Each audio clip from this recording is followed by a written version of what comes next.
Now, it's been a bumper year for mergers and acquisitions around the world. M&A volume passed the $1 trillion mark back in February. That's a level not seen since the 2008 financial crisis. But in 2014, it's more about the value of those deals than the volume. In February, social media giant Facebook snapped up messaging company WhatsApp for $19 billion. May saw AT&T merge with DirecTV in a $67 billion deal, including debt. A $45 billion deal is in the works between Comcast and Time Warner Cable, though regulators may stop in to block it.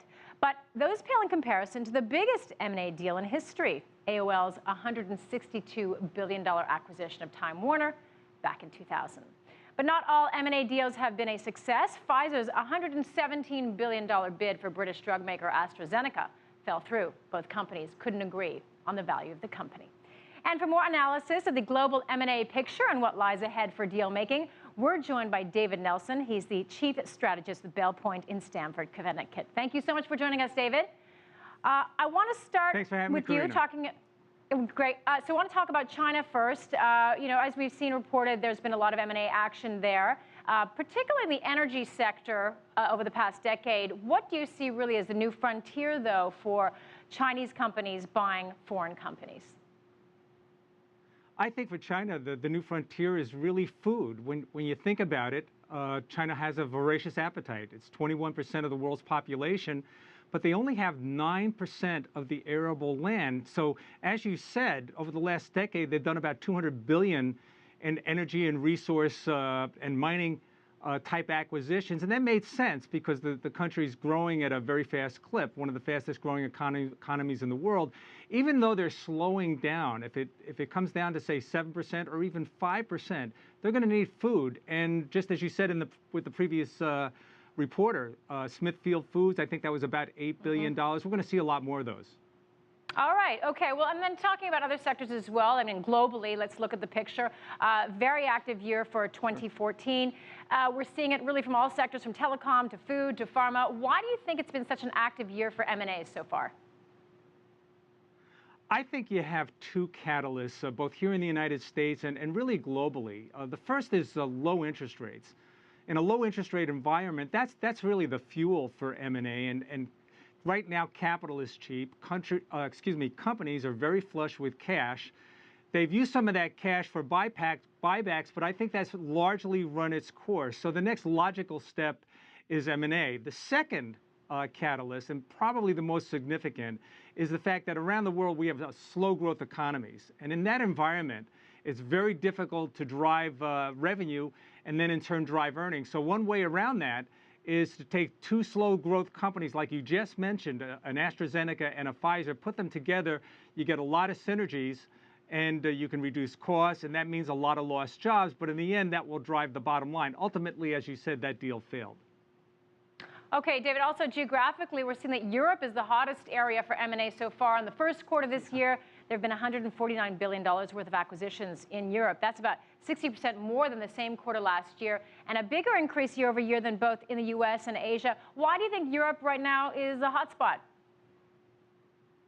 I think it's probably the hotspot, but I think it's temporary. I think they're coming off a low base, and 60% is a staggering number.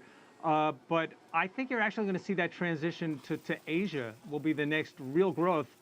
Right now, Asia is growing at about 41%, and that's well above the United States at 18%.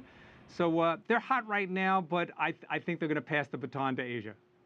Okay, and speaking of Asia, do you think it's mainly going to be Asian companies buying other Asian companies, or is it going to be foreign companies from Europe and maybe the U.S. buying Asian companies, or Asian companies buying North American and European companies? Where do you see these sort of money flows? I think you're hitting it on the head. I think it's going to be a real circus. I think you're going to see all of the above. In particular, China is going to go outside of their borders because they simply need to. They're just growing too fast. Within the rest of Asia, maybe that'll stay more local. But I think if China starts to move along with some of the reforms that I've seen coming within that country, maybe we'll start to see more mergers, cross-border mergers, maybe even some U.S. companies buying some Chinese assets. I'm not sure of that. Okay, and it's been sort of the most active since 2008. What does that tell us about the global economy?